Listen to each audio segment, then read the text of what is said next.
हाय बच्चों, कैसे हो? Good morning, good afternoon, good evening. जैसे कि बच्चों आपको पता है कि हम यहाँ English reader book class 10th का हमने टेकअप किया है। उस बुक में प्रोज सेक्शन को हमने टेकअप किया। उसमें से हमने जो प्रोज सेक्शन है उसमें से दूसरा चैप्टर जो अ लेटर टू गॉड है, मैंने उसको टेकअप किया है। इसमें भी मैंने बच्चों 2 पैसेज को हमने पढ़ा दिया, अर्थात 2 पार्ट को हमने पढ़ा दिया है। बच्चों अगर आपको अच्छी तरीके से समझना हो तो आप बुक को एक बार रिवाइज कर लें। और यहाँ पे बच्चों जो हम स्टार्ट करने वाले हैं वो स्क्रीन पे देख रहे होंगे, लिखा है अ प्लेग ऑफ लोकस्टस से लेकर के प्लेग ऑफ लोकस्टस से लेकर के बच्चों इसके अंत तक आएंगे इन द मेल। यहाँ तक हम यहाँ क्या करेंगे, पढ़ेंगे। तो इसके लिए बच्चों हम स्टार्ट करें उससे पहले हम इसको एक बार रिसाइट करते हैं और हम उम्मीद करते हैं कि आप लोग भी इसे पढ़ेंगे। देखेंगे बच्चों, द प्लेग, देखते हैं यहाँ पे, the plague of locusts would have left more than this, the hail has left nothing, this year we will have no corn. That night was sorrowful one, all our work for nothing, there has one who can help us, we shall all go hungry this year। बच्चों आगे देखते हैं, इसमें लिखा है but in the heart of all who have in the solitary house in the middle of the valley there was a single hope from God।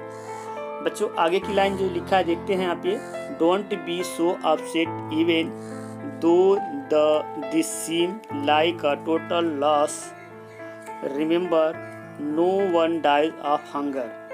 बच्चों आगे की लाइन से यहाँ पे देखते हैं, फिर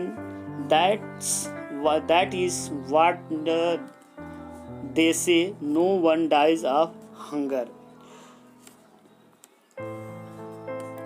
लिखा है बच्चों, आगे देखेंगे, all through the night Lencho thought only of his own hope, the help of God whose eyes as he had been instructed everything। जैसे कि बच्चों आगे की लाइन में देख रहे होंगे, यहाँ पर आप मिल जाएगा, वेरी सिंपल है, even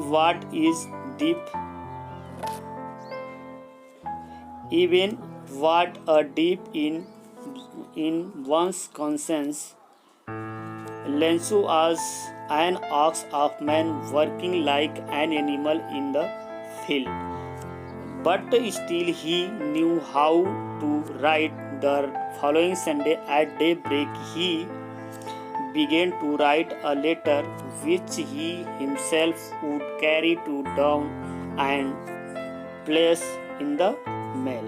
तो बच्चों यहाँ पे देख रहे हैं कि जैसे मैंने इसको एक बार रिसाइट किया, हम उम्मीद करते हैं कि आप बार बार इसे रिसाइट करेंगे, जितने रिसाइट करेंगे उतना ही आपका क्लियर होगा।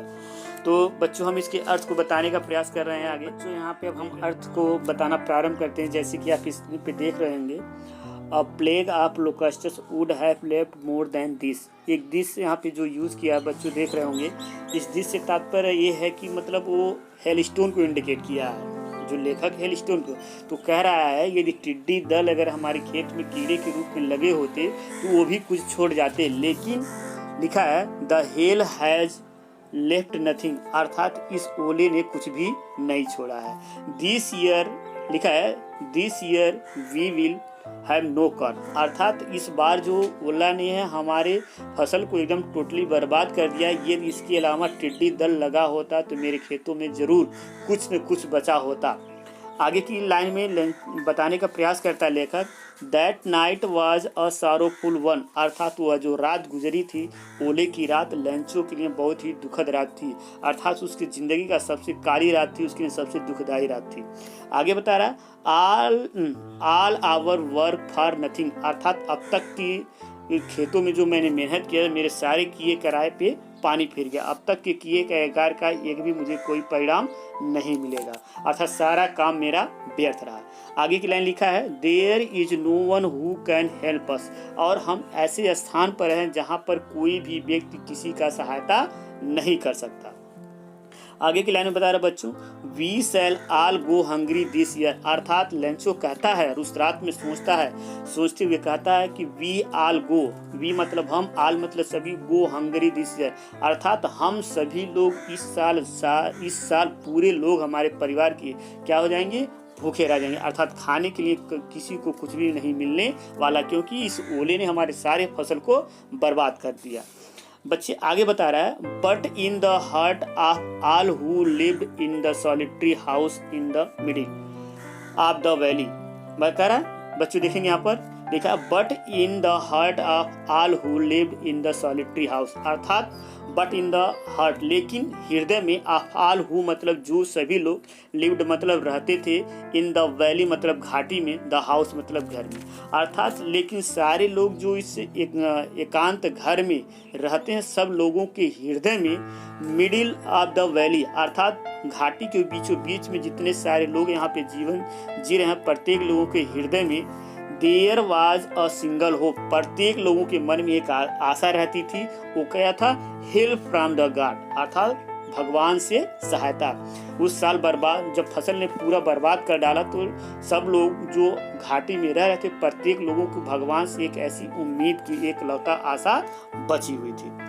बच्चों आगे बता रहा है, डोंट बी सो अपसेट, अपने मन की दिलासा देते हुए कहता है, don't be so upset. Lencho की देखिए कोट किया हुआ है यहाँ पर, ये कोटेशन में बताया, तो ये कोटेशन जो है वो लेंचो ने कहा, डोंट बी सो अपसेट, इस तरीके से मतलब नर्वस ना हो, बेकार ना हो, गड़बड़ ना हो, इवन दो, यद्यपि कि दिस सिम्स, यह प्रतीत होता है, लाइक द टोटल लॉस, कहता है यद्यपि मतलब डिस्टर्ब ना हो, मतलब ऐसा लगता है कि सब कुछ बर्बाद हो गया है, रिमेम्बर लेकिन याद रखो, ऐसा लगता है कि सब कुछ बेकार हो गया, लेकिन याद रखो, no one dies of hunger, लेकिन कोई भूख से नहीं मरता। इतनी बात याद रखनी होगी। लेंचो को इतना बात पता था कि भगवान से एक उम्मीद रखता है और कहता है कि डोंट बी सो अपसेट, इस तरीके से नर्वस ना हो, यह प्रतीत होता है यहाँ पर कि कुछ भी खोया, सब कुछ खो गया, लेकिन इतना याद होना चाहिए कि कोई भी भूख से नहीं मरता।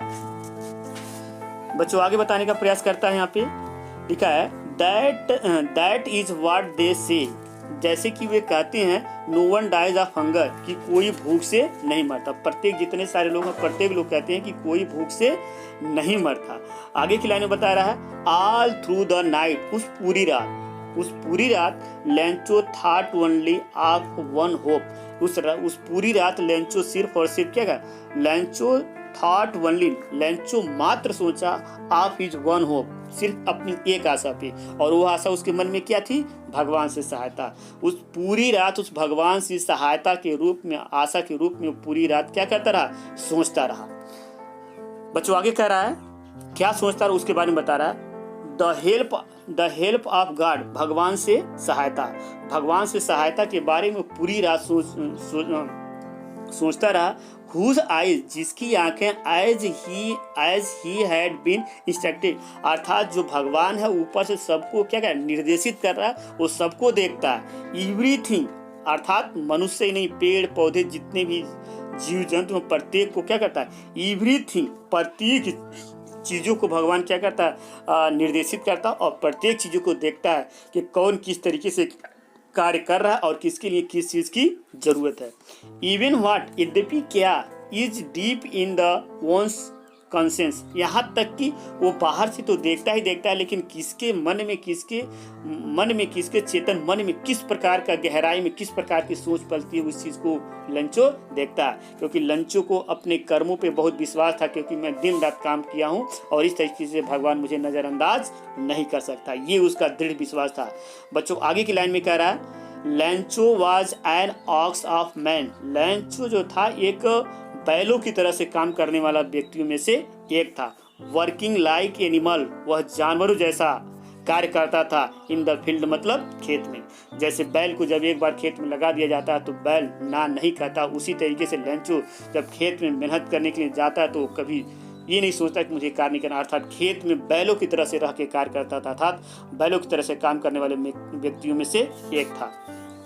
बट स्टिल, लेकिन तब तक, ही न्यू हाउ टू राइट, लेकिन तब भी वह जानता था कि कैसे लिखा जाता है, कैसे पढ़ा जाता है। वो थोड़ा बहुत उसको लिखने पढ़ने का भी ज्ञान था। किसान होने के साथ साथ उसको वो मतलब लिखना भी जानता था कि किस तरीके से लिखा जाता है। The following Sunday at daybreak, मतलब following Sunday at daybreak मतलब आने वाले रविवार को एकदम तड़के सुबह, डे ब्रेक का मतलब होता है तड़के सुबह, ही बिगेन टू राइट, उसने लिखना प्रारंभ कर दिया। क्या लिखना प्रारंभ कर दिया? अ लेटर, मतलब एक पत्र, which he himself would carry to the town, और एक सुबह उठ करके उसने पत्र लिखना प्रारंभ कर दिया और स्वतः ही उस पत्र को लेकर के जाएगा, शहर में छोड़ेगा।